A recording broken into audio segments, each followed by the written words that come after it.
1 kilomètre à pied, ça use, ça use. 1 kilomètre à pied, ça use les souliers. Et ça, je peux vous le dire que c'est vrai. Bonjour à tous, j'espère que vous allez bien. Moi ça va. Voilà, petite vidéo. Alors je sais même pas combien elle va durer, parce que je vais faire en plan unique, a priori. Voilà, un témoignage de mon expérience sur Paris-Sens-Vézelay. Et de la suite à faire, la suite à donner. Ben oui, parce que comme vous avez pu voir, je suis rentré dès que je suis arrivé à Vézelay. Je suis arrivé à Vézelay, il était quoi, midi un quart. Et j'ai dû attendre le bus à 4h30, puis ensuite le bus de substitution du train à 18h45, je crois, pour arriver à Auxerre. Et derrière, j'ai eu la chance d'avoir le train. Donc j'ai pu enchaîner le train, 2 heures de train, et ensuite prendre le métro et le bus pour rentrer chez moi. Et je suis arrivé à 23h. Donc là, je vous fais une vidéo sur mon témoignage sur le Paris-Sens-Vézelay. Franchement, très belle découverte. Déjà pour moi-même, parce que c'est la première fois que je marche sur plusieurs jours pour rejoindre notre destination. Donc c'était Vézelay. Alors, bon, vous avez compris, j'ai mis 13 jours pour le faire en le faisant 3 fois. 5 jours et 3 jours. J'aurais pu continuer après, mais bon, je vous expliquerai pourquoi j'ai pas continué. Donc mon impression sur Paris-Sens-Vézelay. Alors, la première étape, là vous voyez le téléphérique. Alors là ils sont en train de faire les tests, à la fin de l'année ça sera ouvert, hein. Ça sera comme ça. Hein. La première étape, c'est Paris-Montgeron. Alors moi je suis pas parti de Paris, je suis parti depuis Valenton et j'ai pas fini à Montgeron, j'ai fini à Saint-Germain-les-Corbeilles. Mais je connais quand même un peu parce que ça fait partie de mes chemins d'entraînement. C'est très urbanisé, mais ça vous permet d'avancer et vous arrivez à Montgeron tranquille. Il faut savoir qu'à Villeneuve-Saint-Georges, ils sont en train de créer une piste cyclable, une voie verte, un chemin de randonnée le long des bords de l'Yerre. Donc il se peut que dans le futur, le chemin de Saint-Jacques-de-Compostelle, la voie de Sens, peut-être que dans le futur, ça passera par le long des bords de l'Yerre à partir de Villeneuve-Saint-Georges et non plus que le long de la route pour rejoindre Montgeron. Crosne d'abord et ensuite Montgeron. Donc voilà, ils doivent refaire le chemin ici hein, parce que c'est lié aux travaux du téléphérique, hein, du télécamine. Comme ils disent, hein, le câble 1. Ou A, je sais plus, non c'est le câble 1, c'est 1. Voilà. Donc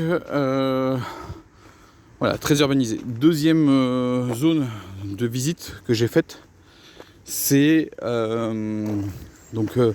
deuxième étape, c'est Montgeron-Saint-Fargeau-Ponthierry. Alors, c'est l'étape des longues lignes droites. La traversée de la forêt de Sénart, il y a quand même une longue ligne droite. Je l'ai fait sous la pluie, donc voilà, mais bon, c'est pas grave. Tigerie. Après Tigerie, vous avez la liaison donc à travers le bois. Avec les champs. Donc d'un côté vous avez à pas très loin le Carré Sénart, de l'autre côté vous avez la ville nouvelle d'Ivry-Concourant et compagnie là. Donc plutôt la ville nouvelle c'est Sénart mais bon. Donc c'est très long et puis vous arrivez dans le bois, traverser de ce bois là c'est toujours une ligne droite et après vous arrivez à Seine-Port et puis ensuite à Seine-Port le temps d'arriver à Saint-Fargeau-Ponthierry. Voilà, vous arrivez à l'accueil Jacquard, superbe. Ah oui, j'ai oublié de dire, à Montgeron, vous avez beaucoup de possibilités de dormir, même entre Paris et Montgeron, vous avez beaucoup de possibilités de dormir. Entre Montgeron et Saint-Fargeau-Ponthierry, c'est très compliqué. Moi, j'ai dû aller dormir à Saint-Germain-les-Corbeilles. Voilà. Mais bon, on vous trouvez une solution. Ensuite, Saint-Fargeau-Ponthierry, et puis quand vous arrivez à Saint-Fargeau-Ponthierry, c'est l'accueil Jacquard de l'association Pèlerin, Paris-Sens-Vézelay. Et franchement, allez les voir. Ils sont superbes, de toute façon c'est eux qui vous donnent toutes les informations, il y a vraiment plein de choses à apprendre. Donc ensuite on a je vous ai dit que le chemin va être refait hein, parce que là ça a été complètement détruit dans le cadre du travaux du téléphérique. Hein. Et là, donc Saint-Fargeau-Ponthierry, Fontainebleau. Donc vous avez les 15 premiers kilomètres, c'est en pleine campagne. Vous commencez à sentir l'esprit Compostelle. Moi, c'est pas à ce moment-là que je l'ai senti, mais c'est un peu plus loin. Puis après, vous avez donc 15 km pour arriver à Barbizon. Puis ensuite, vous avez la traversée de la forêt de Fontainebleau. Franchement, superbe. Les difficultés commencent vraiment pas à ce moment-là parce que ce que vous avez vécu avant, c'est des petites difficultés, mais ça dure pas très longtemps. Et puis derrière, vous avez des longues lignes droites, vous avez sur du plat, donc il n'y a pas vraiment de grosses difficultés techniques. Là, à partir de Barbizon, à partir de la 3e étape, ça commence crescendo. Voilà. Après, vous arrivez à la 4e étape, Fontainebleau, Ville-Saint-Jacques. Donc de Fontainebleau jusqu'à la fin de Moret-sur-Loing. Alors ça n'existe plus la ville de Moret-sur-Loing, ça maintenant c'est Moret-Orvan, je sais pas quoi là. C'est une ville nouvelle. Ce qui est chiant, c'est de longer la forêt de Fontainebleau avec la ligne de chemin de fer. Après, le reste, c'est vraiment sympa. Et puis à partir de Martelot, donc, qui fait partie maintenant de la ville nouvelle de Moret, et vous commencez à sentir l'esprit. C'est vrai. Je vous le confirme, hein. Franchement, moi l'esprit du chemin, je l'ai eu en arrivant. Voilà, dès que j'ai quitté Martelot, je me rappelle plus, pour arriver à Ville-Saint-Jacques, c'est là que j'ai eu l'esprit du chemin. Ville-Saint-Jacques, vous avez pas mal de gens qui peuvent vous héberger, donc il n'y a pas de souci. Ensuite, vous avez la dernière étape d'Île-de-France, donc c'est Ville-Saint-Jacques, Champigny-sur-Yonne qui est dans l'Yonne. Alors là, c'est le long de l'aqueduc de la Vanne et vous commencez. Vraiment, là, les difficultés vont vraiment commencer parce que vous allez faire les montagnes russes le long de l'aqueduc de la Vanne. Montée, descente, voilà. Et ça continue le jour suivant, Ville-Saint-Jacques jusqu'à Sens. Et c'est pour ça que je vous dis, si vous voulez pas le faire en une seule traite, donc les 12 jours de marche pour aller jusqu'à Vézelay, je vous conseille de vous arrêter à Sens et pas vous arrêter comme moi à Champigny-sur-Yonne. Allez jusqu'à Sens, voilà, c'est mon conseil. Ensuite, Sens, Villeneuve-sur-Yonne. Alors moi je l'ai fait un peu particulier parce que je m'étais blessé hein, tout ça compagnie. Donc ça doit être pas mal. J'ai fait une petite partie où j'ai suivi le chemin officiel, mais à un moment donné j'ai dû couper. Et ce qui est bien, c'est que l'avantage c'est qu'on peut couper pour pouvoir réduire un peu la distance, pour pouvoir mieux se reposer. Franchement là à partir de Sens, ça y est, c'est même juste voilà l'étape d'avant, Champigny-sur-Yonne, Sens. À partir de Champigny-sur-Yonne jusqu'à ce que vous arrivez à Vézelay, vous allez avoir des difficultés. Hein. Et là les difficultés commencent, mais elles sont crescendo, elles sont pas très longues, mais elles sont crescendo. Voilà. Ensuite, vous arrivez donc à Villeneuve-sur-Yonne. Franchement, l'endroit où j'ai hébergé, c'était super bien, mais c'était à l'extérieur de la ville, c'est à 3 km avant la ville. Donc c'est pour ça que j'y suis allé directement depuis Sens et non pas arriver à Villeneuve, tout ça. Donc après, Villeneuve-sur-Yonne jusqu'à Joigny. Alors moi, comme j'étais blessé, j'ai longé les bords de l'Yonne, donc le long de la piste cyclable. Franchement, superbe, même si ça paraît long. Je vous le dis honnêtement, ça paraît vraiment long, mais on est dans un truc un peu comme là, vous voyez.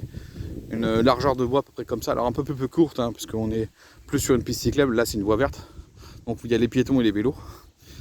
Et franchement, voilà, en plus c'était sous la pluie, donc 15 km sous la pluie. Heureusement que mon hôte est venu me chercher avant d'arriver à Joigny, donc j'ai coupé mon étape, parce que là j'en pouvais plus, j'ai fait 15 bornes, et en plus il ne faut pas oublier que j'étais blessé. Donc, mais franchement, c'est une étape, on est dans la vallée de l'Yonne, c'est superbe. Ensuite, Joigny-Charpuy. Alors là, c'était l'extase. J'ai adoré cette étape-là parce que, entre temps, j'ai rencontré des gens. Parce que c'était ma deuxième section. J'ai rencontré des pèlerins à Sens, où je suis devenu ami avec eux.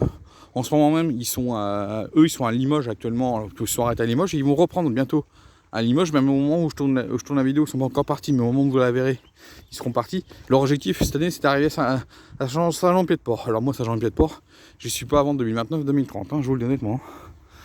Et donc ils ont bien avancé. Donc voilà. Et donc c'est avec eux. Donc moi, on n'était pas dans le même endroit pour dormir à Joigny. Et on s'est retrouvés à la sortie de Joigny. Et on a fait tout le chemin ensemble jusqu'à Charbuy. Franchement, si vous trouvez des gens et que vous vous entendez bien, mais faites le chemin avec eux parce que vous allez voir, le temps passe plus vite et puis vous appréciez mieux encore le chemin. Sinon, le chemin en lui-même il est superbe. Là, on est vraiment dans la campagne. On traverse la 6. Waouh, déjà la troisième autoroute que je traverse après la Francilienne et la 19. C'était la 6. La prochaine, c'est la 77 quand je serai à Nevers, mais c'est pas pour tout de suite. Hein. Et franchement, c'est superbe, franchement génial. Et à Cherbuis, on a dormi chez un autre, donc c'est à 3 km avant la ville. Donc en fait, nous, on s'est arrêté avant, hein, l'étape officielle, donc c'est l'étape 9. Et franchement, l'autre, franchement superbe. Il n'y a rien à dire. Donc ensuite, on a eu l'étape 10. Alors c'est Cherbuis-Vincelotte, mais moi je l'avais expliqué dans mes vidéos, je me suis arrêté à Auxerre. Et parce que j'étais fatigué, puis aussi je voulais récupérer de mes blessures quand même. Même si ça allait beaucoup mieux, j'avais quand même encore un peu de trucs là. Ça m'a permis moi à Auxerre donc de m'arrêter. On pouvait dormir à Auxerre, il n'y a aucun souci. Hein. Mais surtout ça vous permet de visiter Auxerre. Comme je vous l'ai dit dans les vidéos, allez visiter Auxerre. Si vous voulez prendre un peu plus de temps, ne faites pas 12 jours pour aller jusqu'à Vézelay, arrêtez-vous parfois et profitez pour visiter.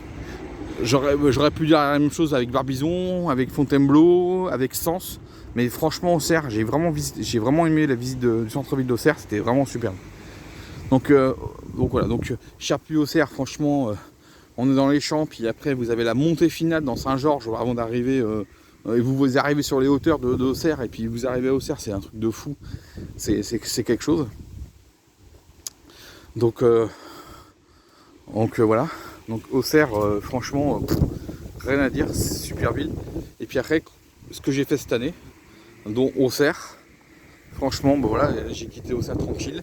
J'ai sorti de la ville d'Auxerre, et puis ensuite bye bye Auxerre, et puis après Champs-sur-Yonne. Alors ce qui a été terrible, c'est longer le canal. Alors vous savez, il y a plusieurs chemins, mais pour aller à Irancy, je pense que le truc à Irancy serait pas mal, mais bon, moi je n'avais que... Voilà, j'étais limité dans le temps, et puis je pensais pas rentrer plus tôt. Vous voyez, là, ils sont en train de refaire là, le chemin. Hop.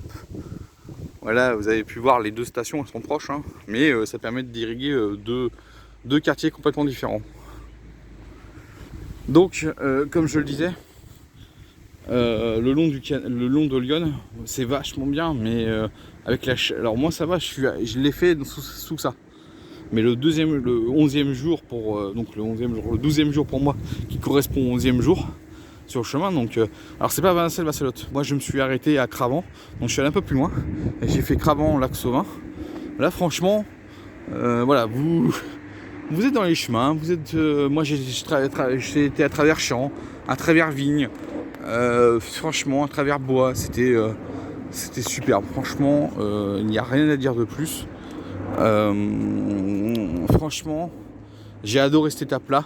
Alors c'est pas le chemin de Sens, Cravant, Lac-Sauvien, en passant par là, parce que moi j'ai pris le chemin officiel, même si à un moment donné je l'ai coupé, parce que il faisait trop chaud. La température, on se rend pas compte, mais dès que, franchement, fin avril, début mai, moi je pensais avoir ce météo là. Et je l'ai eu pour le premier jour, mais pas le deuxième et troisième jour. C'est pour ça que je vous dis, si j'avais eu ce météo là, j'aurais continué après Vézelay, hein. Je serais allé jusqu'à Nevers. Et je me serais arrêté à Nevers.